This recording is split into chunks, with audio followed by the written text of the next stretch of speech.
Salut bonjour à tous. Hier, je crois, ça devait être hier, oui. J'ai fait, je vous ai parlé d'un mandala qui était, enfin d'un hymne qui était dans le neuvième mandala. Alors on va aller à reculons comme ça. Et aujourd'hui, on va faire dans un du huitième.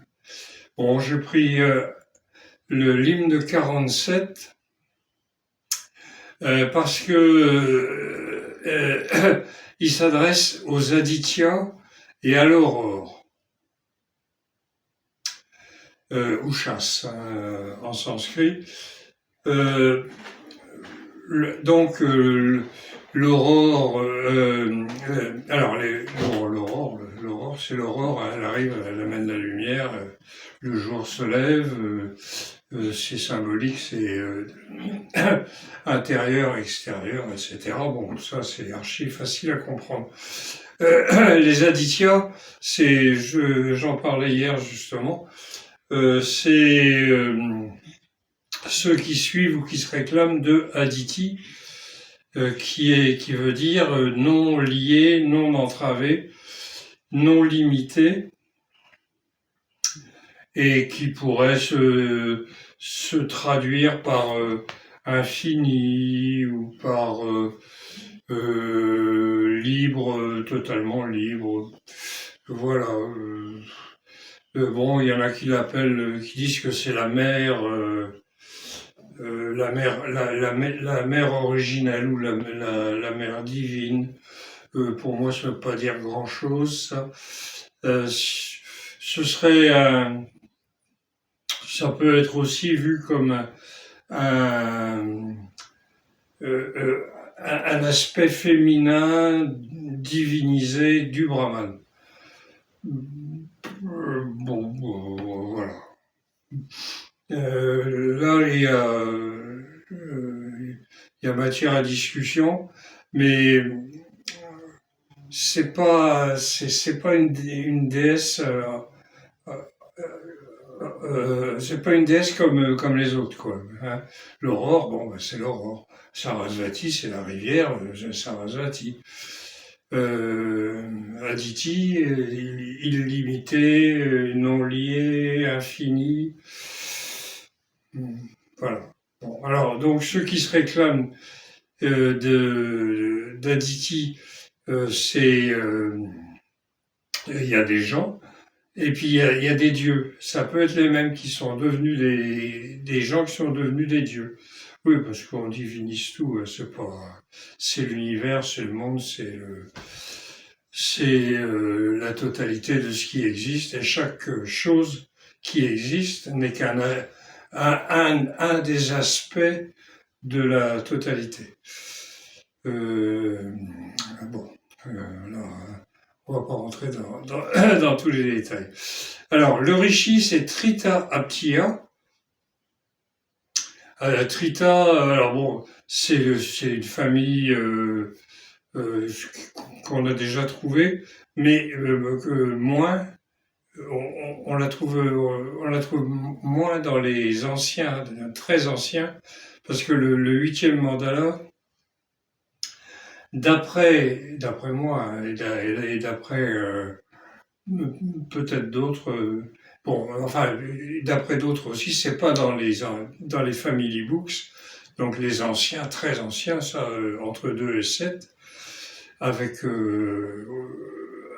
des hymnes qu'on retrouve enfin, qui sont du premier, mais qui ont le même vocabulaire dans le 2 et 7. Donc, le premier, ça reste un petit mystère pour moi, hein, le premier mandala. À part que ça peut être une présentation générale de la situation, je ne sais pas trop. Je sais il y a quelque chose puisque il fait 191 hymnes et le dernier, donc le 10e qui a été ajouté après, fait 191 hymnes aussi. Pourquoi 191 Les deux, hein. On ne sait pas, mais il y a une raison.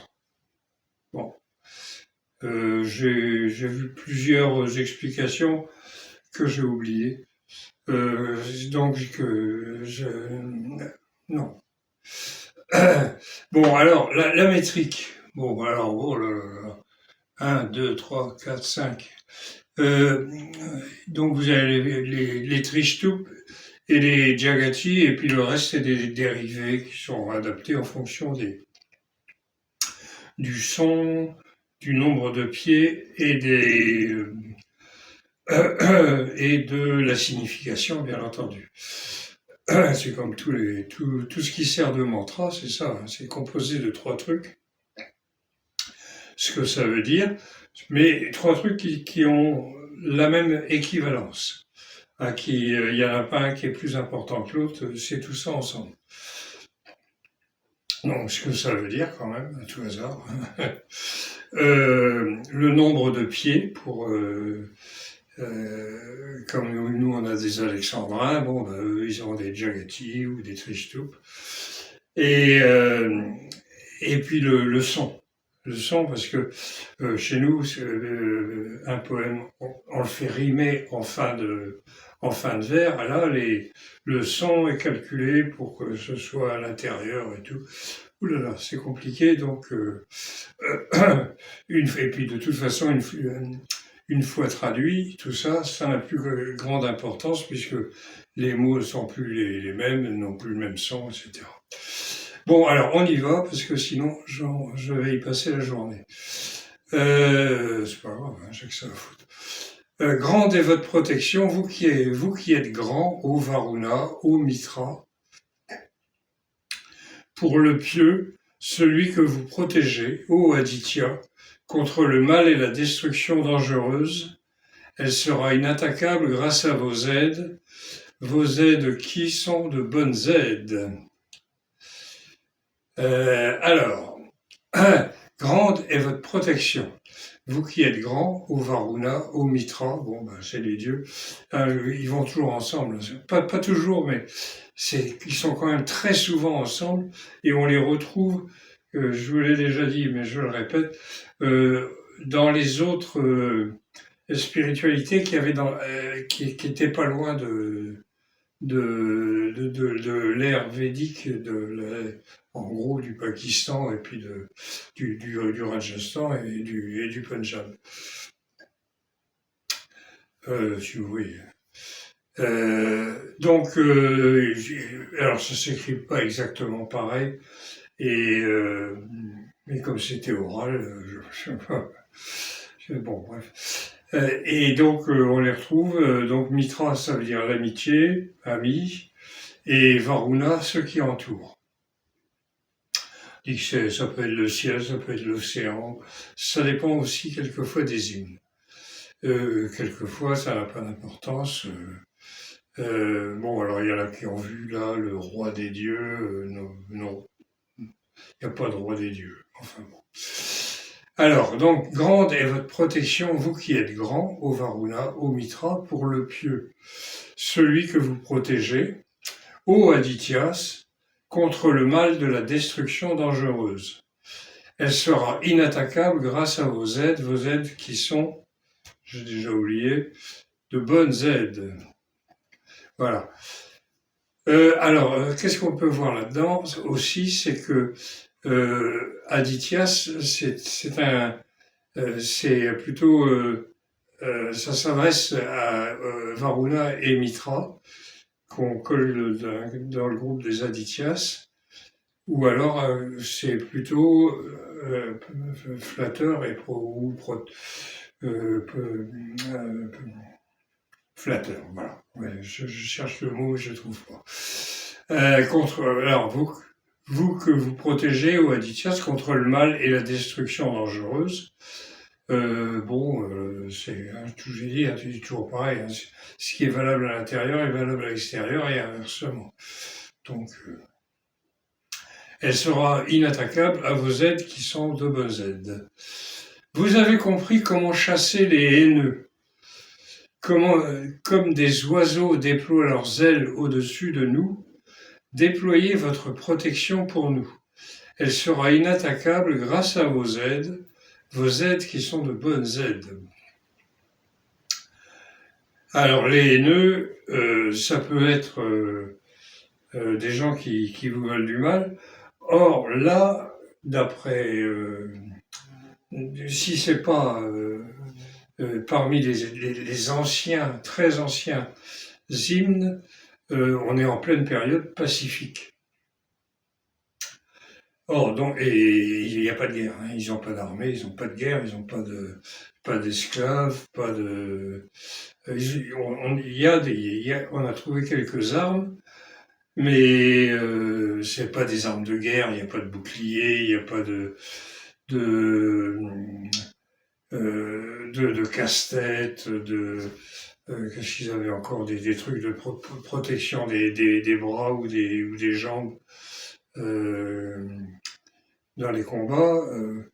Tout ça, c'est les signes, et puis aucune trace de violence nulle part dans les ruines qu'on a trouvées.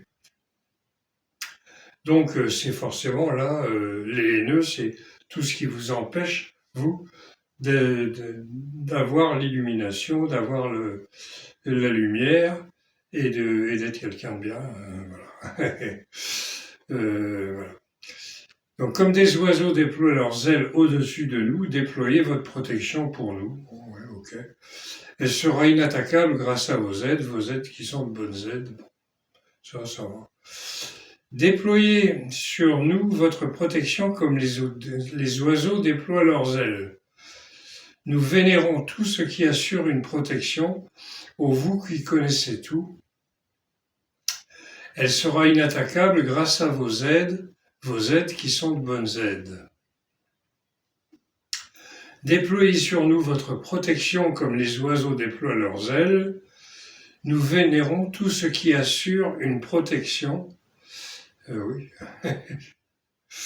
Et ô vous qui connaissez tout, elle sera inattaquable grâce à vos aides qui sont de bonnes aides. Bon, là, il n'y a pas grand-chose non plus à commenter. Les sages vous ont donné la demeure et la nourriture de toute l'humanité, ô Adityas, et surtout la puissante richesse.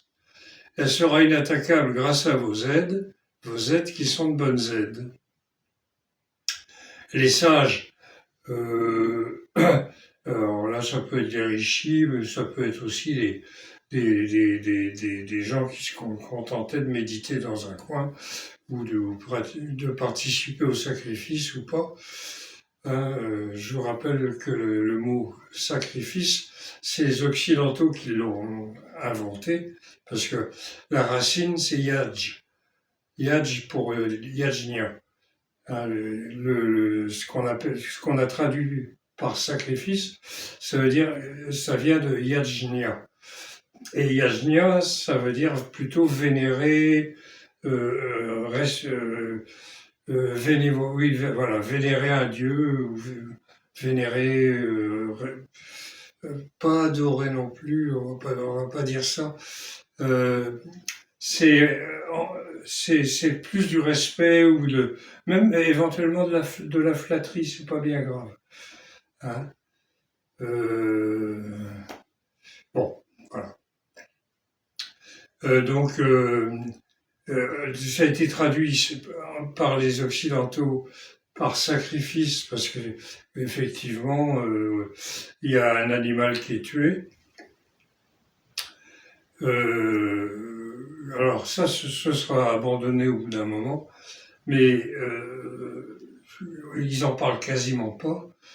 Si dans le premier mandala, dans l'Ajvameda, il parle dans l'hymne à l'Ajvameda, donc l'offrande du cheval, quand ils zigouillent un cheval, et puis ils le mangent après. Là, oui, ça a eu une importance, et après, ça en aura une autre, une fois que la période calme et pacifique sera terminée. Parce que là, il y aura des guerres et des conquêtes qui vont venir avec les chevaux, et donc le sens de l'Ashvamedha prendra une autre, direction. Hein. J'ai déjà fait une vidéo là-dessus. Alors, il y a moi j'ai fait une erreur de traduction là, dans le 1,63, je crois. Dans celui qui est dédié à l'Ashvamedha, c'est pas une erreur, c'est une petite erreur, pas une grosse erreur si vous voulez. À un moment, j'ai dit que Indra monte sur le dos d'un cheval. C'est un truc dans le genre, Indra monte sur le cheval. Et en fait, c'est la racine, c'est Yuj, qui a donné yoga, donc l'union. Donc c'est Indra, unis-toi au cheval. Et je vais dire pourquoi, parce que Indra, alors d'abord parce que à cette époque-là, l'équitation n'a pas été inventée encore. Hein. Les chevaux ne servaient qu'à tirer des charrettes ou des chars ou des chariots ou n'importe quoi qui roule. Et en plus, Indra, il a 100 testicules. Alors monter sur le dos d'un cheval avec 100 testicules, ça doit être un petit peu gênant. Voilà. Donc les sages vous ont donné la demeure et la nourriture de toute l'humanité, ô Adityas, et surtout la puissante richesse. Elle sera inattaquable grâce à vos aides qui sont de bonnes aides. Donc les sages vous ont donné la demeure et la nourriture de toute l'humanité, ô Adityas, et surtout la puissante richesse, la lumière, et puis en même temps, c'est eux, en gros, c'est eux qui gèrent et qui pour l'humanité, la demeure et la nourriture, c'est pas évidemment pas à prendre au sens premier degré, ou peut-être aussi, je sais pas, au Adityas. Et surtout la puissante richesse, ça ne se discute même pas. Les haineux, les haineux nous éviteront comme un cocher évite les difficultés. Puissions-nous être sous la protection d'Indra et sous celle des Adityas. Elle sera inattaquable grâce à vos aides qui sont de bonnes aides. Ouais, donc les haineux, donc ce qui nous bloque nous avec notre ego, hein, qui fait que ça développe tous les mots, tout ce qu'il y a de nocif dans l'être humain, et ça se vérifie tous les jours. Là, ils nous éviteront, comme un cocher évite les difficultés, qui passe à côté. Puissions-nous être sous la protection d'Indra et sous celle des Adityas. Ben oui, pourquoi pas. Elle sera inattaquable grâce à vos aides qui sont de bonnes aides. Là, c'est simple. Donc l'homme n'est pas en danger parce que vous lui avez donné et fait ressentir. Parce que vous lui avez donné et fait ressentir. Les dieux ont obtenu de vous ce que les Adityas ont fait pousser. Elle sera inattaquable grâce à vos aides qui sont de bonnes aides. Elle sera vos aides qui sont de bonnes aides. Donc l'homme n'est pas en danger, pas parce que vous lui avez donné et fait ressentir. Oui, non, il n'est pas en danger. Parce que voilà. Les dieux ont obtenu de vous ce que les Adityas ont fait pousser. Je sais pas trop comment dire ça, comment voir ça. Qu'est-ce que les dieux ont obtenu de vous ce que les Adityas ont fait pousser. Donc les Adityas qui sont eux-mêmes soit des dieux, soit des humains, mais là, il s'agit des dieux, puisqu'il il s'adresse à Mitra et Varuna.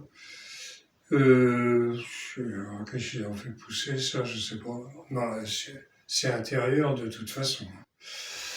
Donc elle sera inattaquable grâce à vos aides, vos aides qui sont de bonnes aides. Les difficultés aiguës ou lourdes n'attaqueront sûrement pas la large protection que vous, les Adithyas, vous nous avez donnée. Elle sera inattaquable grâce à vos aides qui sont de bonnes aides. Oui. Donc les difficultés, bon, n'attaqueront pas la large protection. Ouais, là, bon, il n'y a pas non plus il n'y a pas non plus de choses compliquées. Nous sommes en vous, les dieux, comme des combattants en côte de maille. Ah, intéressant ça. Vous nous délivrez des grandes offenses. Vous, délivrez-nous d'une légère. Sous-entendu, offense, mais comme c'était pas marqué, je l'ai pas mise. Elle sera inattaquable grâce à vos aides qui sont de bonnes aides. Bon, nous sommes en vous, les dieux, donc nous sommes dans les dieux, comme des combattants en côte de maille, donc protégés. Vous nous délivrez des grandes offenses, vous délivrez-nous d'une légère. Ouais. Donc des grandes offenses, des petites, elle sera inattaquable grâce à vos aides, etc. Ce sera vos aides qui sont de bonnes aides. Qu'Aditi nous délivre, qu'Aditi nous apporte la protection, la mère opulente de Mitra, d'Aryaman et de Varuna. Ah. Elle sera inattaquable grâce à vos aides qui sont de bonnes aides. Qu'Aditi nous délivre, donc on en parlait là tout à l'heure, qu'Aditi nous apporte la protection, et donc la mère opulente de Mitra, d'Aryaman et de Varuna. Alors, donc la Aditi aussi serait la mère de ces trois dieux-là, Mitra, Varuna et Aryaman. Alors Aryaman, celui-là, j'ai un peu de mal à comprendre qui c'est, parce que bon, dedans il y a Arya qui veut dire noble, hein, et qui a été transformé par les nazis et tous les gens d'extrême droite d'Arien, la race supérieure et tout ça, ça n'a rien à voir. Vraiment. Non, c'est noble dans le sens noble du terme.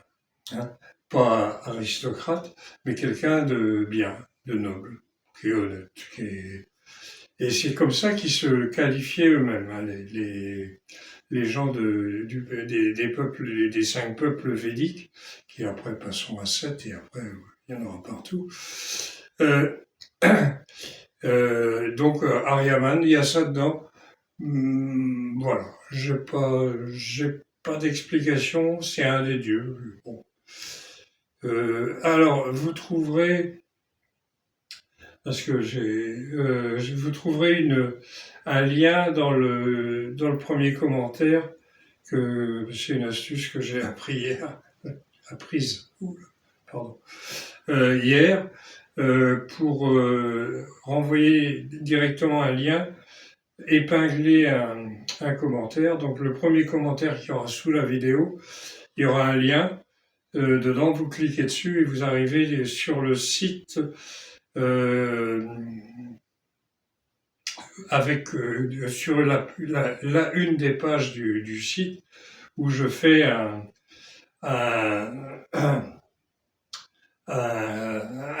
tableau, où j'ai fait un tableau avec les correspondances des dieux et oui, enfin, le nom des dieux, puisque ça signifie après, je l'ai pas fait tout seul, évidemment, parce que j'aurais pas tout trouvé, évidemment, loin de là.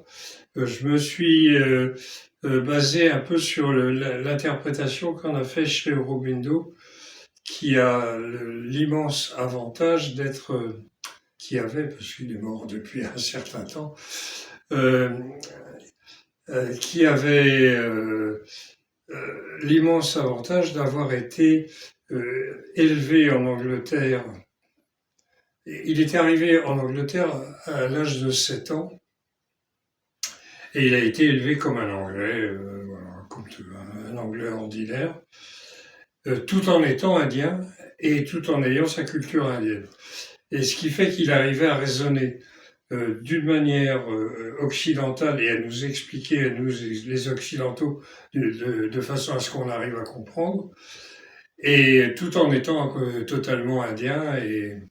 Et en plus, c'était quand il est revenu en Inde après avoir quitté l'Angleterre, là, c'était en pleine révolte contre les Anglais pour l'indépendance. Et il était recherché par toute la police anglaise et les collaborateurs indiens. Et il s'est réfugié à Pondichéry, là où il y a eu la mère, qui était sa femme, c'est une Française, je crois. Et tout Auroville, des gens. Et bon, ouais, je crois qu'il est question de raser Auroville. C'est les intégristes de type Narendra Modi et les autres qui ont plus lu les lois de Manu que le Rig Veda, je crois. Même si porter des jugements sur des cultures qui sont totalement différentes de celles qu'on a, nous, à la naissance, c'est un peu osé et un peu idiot. Mais bon, il y a quand même des trucs. D'ailleurs, ils sont en train de s'apercevoir avec l'histoire de l'autre couillon là, qui a déclenché la guerre en Iran. Le gouvernement indien était du côté américain. Parce que c'était leurs intérêts, le business. Puis ils sont en train de s'apercevoir que c'est une grosse erreur, que ça y est, c'est fini l'Amérique, on n'en parle plus, et que le monde maintenant va être complètement différent. Donc ils sont en train de changer d'opinion. Bon, c'est bien. Mais ça, je fais des vidéos sur l'effondrement de notre civilisation qui je les diffuse pas trop pour l'instant parce que le bouquin n'est pas encore fini. Mais dès que j'aurai fini mon bouquin, vous allez voir, ça s'appelle l'effondrement avant, pendant et après. La partie intéressante, c'est après, bien sûr. Avant, on est dedans. Hein. Pendant, ben, je crois bien que ça a commencé aussi. Donc, bon, j'en reviens. Je reviens sur mon hymne. Voilà, donc ils sont en code de maille. Qu'Aditi nous délivre, qu'elle nous apporte la protection. Ah oui, donc on vient de le voir. Cette protection protectrice. Ah bah, voyons.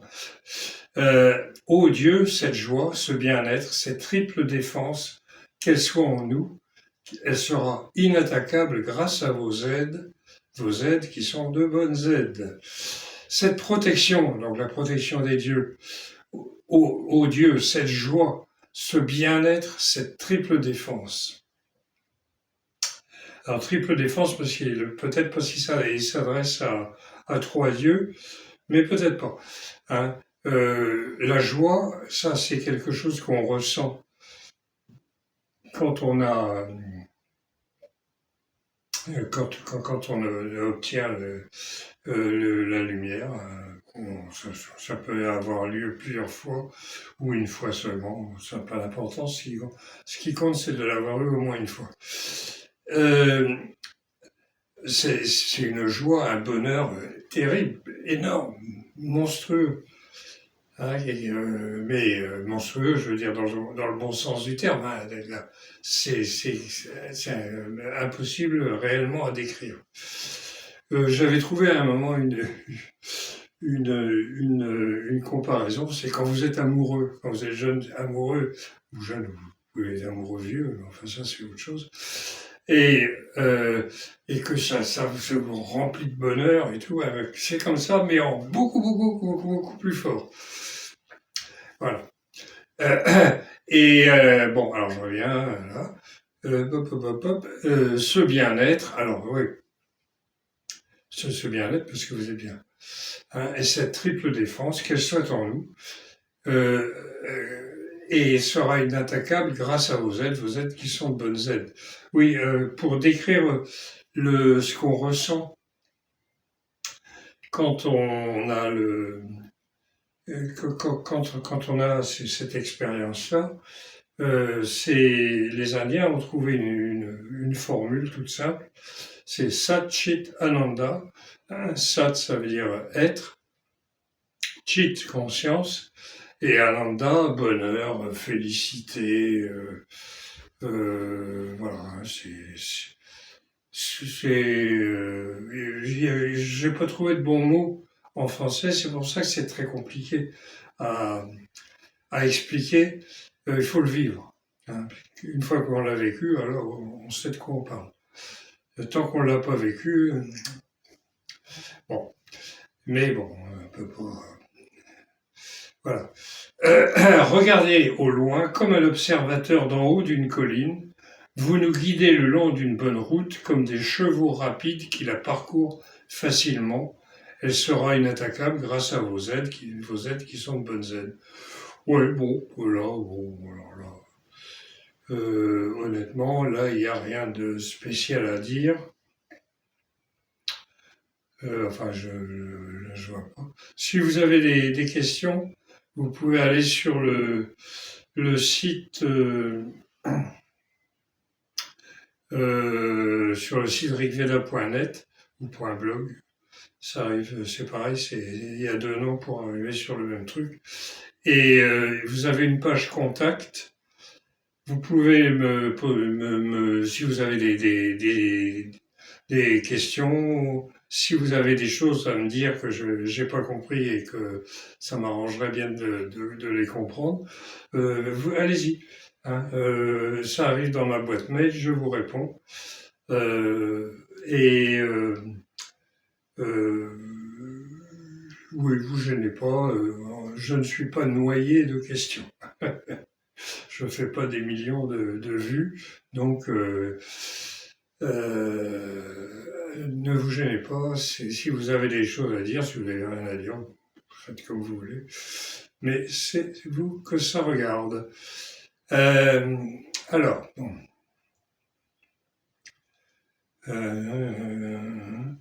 Soyez inattaquable grâce aux aides qui sont de bonnes aides. Tout ce qui est mal fait, tout ce qui est mal fait, que ce soit ce qui est devant les yeux, que ce soit ce qui est caché aux dieux, tout cela place Trita Aptiya, donc le rishi qui a fait cet hymne-là, loin de nous. Elle sera inattaquable grâce à vos aides qui sont de bonnes aides. Tout ce qui est mal fait, que ce soit ce qui est devant les yeux, que ce soit ce qui est caché aux dieux, tout cela place Tripta Aptaya loin de nous. Bon, j'ai mis une note de bas de page, mais je pense que c'est pour dire que c'est le rishi. Ah non, ça veut dire qui vit dans l'eau. Ah oui, ap, oui, apas, ça vient de l'eau. Ah oui, ah oui. Ah. Et c'est moi qui l'ai traduit en plus. Et j'ai oublié. Ah oui, on vieillit. Voilà, voilà. Ce mauvais rêve qui réside dans les vaches et en nous, ô filles du ciel, apporte-les à Tripta Aptia, ô lumineuse. Elle sera inattaquable grâce à vos aides qui sont de bonnes aides. Ce mauvais rêve qui réside dans les vaches et en nous, ô filles du ciel, apporte-le à Trita Aptia, ô lumineuse. Elle sera inattaquable grâce à vos aides qui sont de bonnes aides. Ce mauvais rêve qui réside dans les vaches et en nous.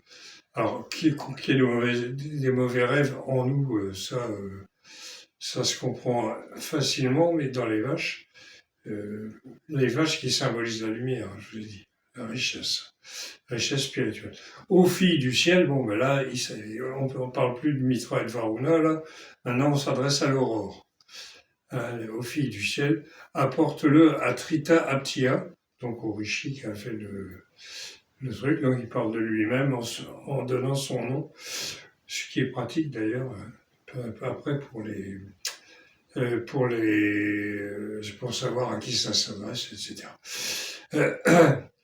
Elle sera, alors attends, bloup, bloup, bloup, bloup, ô lumineuse, elle sera inattaquable grâce à vos aides. D'accord. Il en fera un pendentif ou une guirlande au Fils du ciel. Et nous donnerons tout le mauvais rêve à Trita Aptia. Ah bah dis donc. Elle sera inattaquable grâce à vos aides qui sont de bonnes aides. Alors, donc Trita Aptia, il fera un pendentif ou une guirlande de quoi donc des aides que l'aurore va lui donner aux filles du ciel, hein. Et nous donnons tout le mauvais rêve à Trita Aptia. Bon, pourquoi? Je ne sais pas.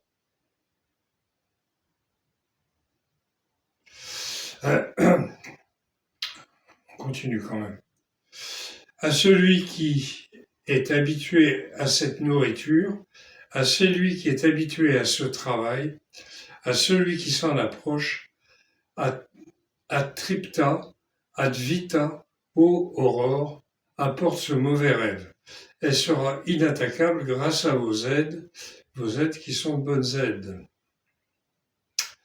À celui qui est habitué à cette nourriture, à celui qui est habitué à ce travail, à celui qui s'en approche, à Trita Aptia, Advita, ô aurore, apporte ce mauvais rêve. Et alors, pourquoi il veut apporter un mauvais rêve? C'est ça que je ne comprends pas. Mais bon. Donc la nourriture, celui qui est habitué à cette nourriture, je ne pense pas qu'il s'agisse du soma, là. À celui qui est habitué à ce travail, bon, ça peut être le travail intérieur. À celui qui s'en approche, bah, ça vient. Pas encore arrivé, mais c'est pas loin. Et alors, à Trita Advita, Trita, ça vient ça vient du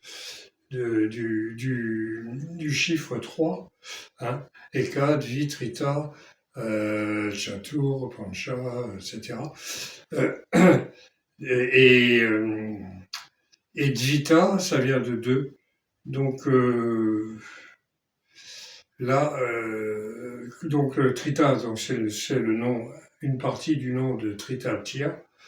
Dvita, par contre, personne n'en parle, mais il n'est pas impossible que ce soit lié à l'aurore et à la nuit, puisque la nuit arrive, l'aurore arrive après la nuit, parce que sinon c'est embêtant. Et voilà. Mais pourquoi apporte ce mauvais rêve? Là, je ne comprends pas. Mais bon, on ne peut pas tout comprendre. Ouais. Alors, alors les deux derniers. Selon que nous ramenons un 16e ou un 8e, puis la dette totale, nous apportons à Aptia tout le mauvais rêve. Elle sera inattaquable grâce à vos aides qui sont de bonnes aides. Alors là, selon que nous ramenons un 16e ou un 8e, puis la dette totale,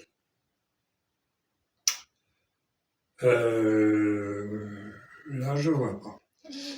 Nous apportons à Aptia tout le mauvais rêve. Ah oui, mais bon. Elle sera inattaquable grâce à vos aides. Bon, je vois pas. Nous avons vaincu aujourd'hui et nous avons gagné. Nous sommes devenus sans blâme, ô aurore. Ce mauvais rêve dont nous avions peur, qu'il ne brille plus. Elle sera inattaquable grâce à vos aides qui sont de bonnes aides. Nous avons vaincu aujourd'hui et nous avons gagné. Nous sommes devenus sans blâme. Bon ben là, c'est clair. Hein, on a vaincu ce qui nous empêche d'avoir la lumière. Aujourd'hui, nous avons gagné, nous sommes devenus sans blâme, ben évidemment. Ô aurore, ce mauvais rêve dont nous avions peur, qu'il ne brille plus. Alors, ben non, en plus, on le refile à Tripta Aptia, alors là, bon. Elle sera inattaquable grâce à vos aides qui sont de bonnes aides. Et voilà. Donc l'aurore qui symbolise la lumière qui arrive, hein, qui après une nuit passée dans le noir, bon, tout ça c'est symbolique, hein, évidemment.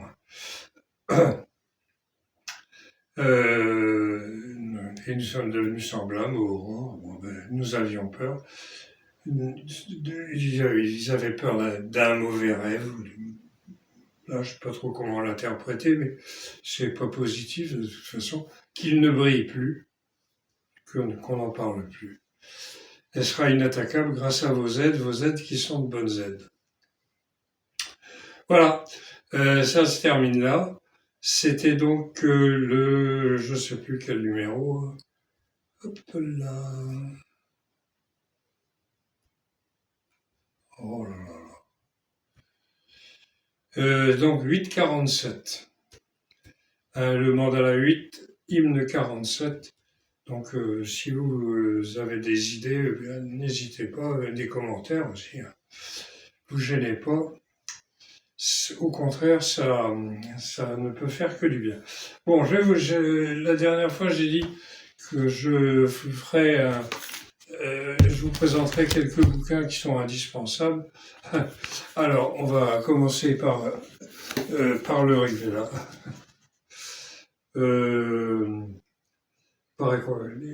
Bon, voilà. Donc ça, c'est la traduction. Hein, je vous ai dit que, à part une erreur dans le 163, je pense que c'est quand même pas trop mauvais. Mais donc, alors, il n'y a que le Rigveda, hein, les hymnes les uns après les autres, avec une introduction quand même qui est avec par exemple là. Je vais vous montrer ça. Mais vous avez ça sur le site. Vous n'êtes pas obligé d'acheter le bouquin. Donc, par exemple, là, c'est chaque dieu et sa signification et sur son étymologie quand c'est possible. Et vous avez un glossaire aussi, enfin, il y a une quinzaine de pages, vous avez ça sur le site. Vous allez rigveda.fr ou pas .fr, qu'est-ce que je dis, .blog ou .com. Alors, un bouquin à lire aussi, c'est In Search of the Cradle of Civilization. C'est en anglais, hein, comme vous avez pu le deviner. Ça a été fait par Georges Feuerstein et Subhashkak et David Froley.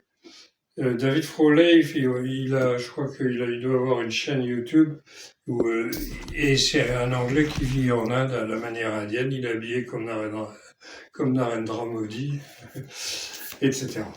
Alors, celui-là, c'est alors, lui, il n'a rien à voir avec le Rig Veda, si vous voulez. C'est l'ultime voyage de Stanislas Grof, La conscience et le mystère de la mort. Mais c'est un des livres qu'il a fait. Je les ai pas tous lus, mais presque. Et alors, je voulais vous dire quelques mots dessus.